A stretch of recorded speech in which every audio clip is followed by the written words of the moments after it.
Nezha, the mercurial firemonger, the clarion of hope. However foul the decadent excesses of the Orokin Empire, the aftermath of its collapse was arguably worse. But the darkest times often give rise to the brightest legends. We've seen that happen often, haven't we? Tales of a being called Nezha predate the Orokin fall. They speak of a swift warrior who leaves trails of fire, summoning barbed spears from the very earth. But it is during a time of unsurpassed brutality, at a moment of wanton slaughter, that this most blazingly improbable of warframes first proves to be more than a myth.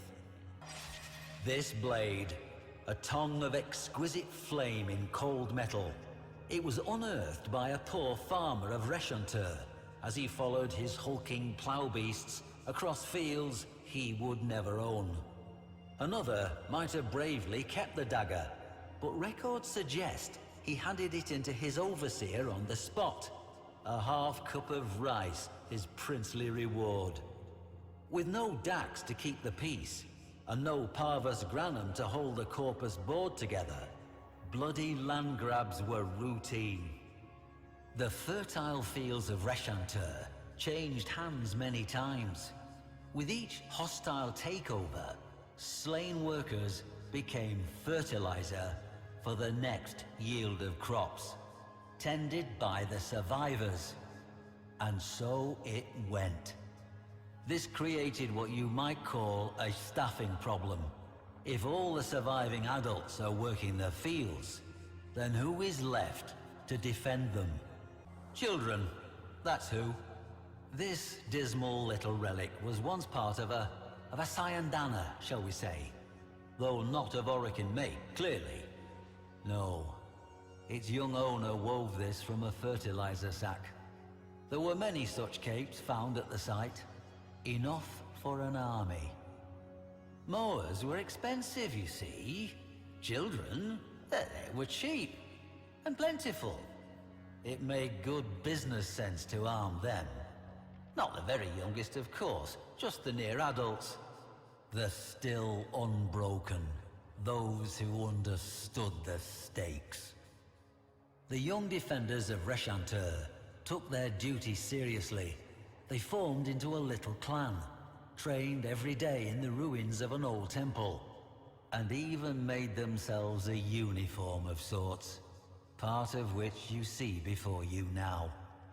But this humble cape was modeled on something even older, the Syandana of Nezha himself, displayed here before you. This Chakram was found in the ruins of the Reshantur temple, along with fragments of stories scrawled on slates in an immature hand, and oaths of dedication to a figure of legend. It seems the child soldiers of Reshantur took courage from the tales of Nezha, adopting him as patron and protector. Their scratchings evince a firm belief that Nezha would bless them with victory should they fight without fear, and abandon them should they ever fear. So, they swore they would defend the fields to the last drop of their blood. Clever manipulation. I wonder who put that idea into their heads.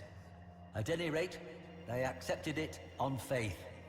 At least, until the massacre of Reshantur. This spear, modelled on Nezha's own, was found buried in scorched soil. Note the size. Records of the attack are nigh impossible to find. Not surprising.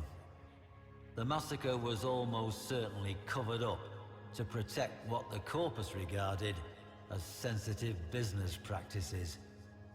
Imagine the children, Tenno, wearing their pathetic Syandanas, bearing flimsy weapons, but with heads high, as warriors. Think of them rushing at their far superior foes without fear, and imagine what those foes did. To this day, the fields of Reshantur cannot be ploughed. The blades of plows are dented and destroyed by an earth that, still, remains thickly seeded with shot and shells and the cold brass teeth of war. But that is not why the event is called the Massacre of Reshantur. The children charged, the corpus took easy aim, not one child's heart fluttered, and then... flame! The corpus surveyor, Yena Zasperin, says she found a solitary child wearing this helmet in the midst of a charnel field of remains. But they were the remains of corpus troops, some dismembered, some impaled, all burned. Nezha did it, the boy said calmly. He flew down from the sky and tore the enemy asunder with wheels of flame. When a child fell, he would raise them up again. Nezha moved quick as a scimitar, and the earth burned where his feet touched. Now the others had gone with Nezha, part of his celestial army. The boy had stayed behind to tell the story. To Zasperin, the boy was merely traumatized. The massacre, probably a mutiny within the corpus ranks. But Reshantur has been excavated, and every single one of the thousands of blackened bones that were gene-tagged had belonged to an adult. And at last we meet Nezha face to face in all his unquestionable reality.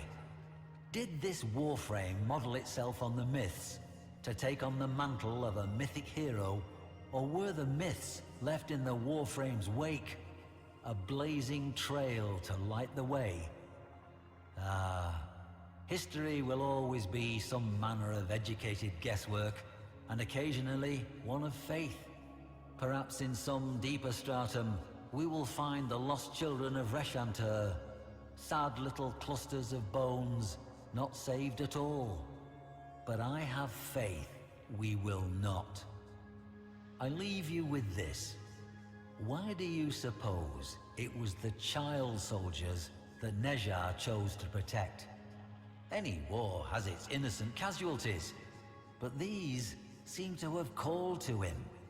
What could a Warframe, a lethal specialist warrior, possibly have in common with a child?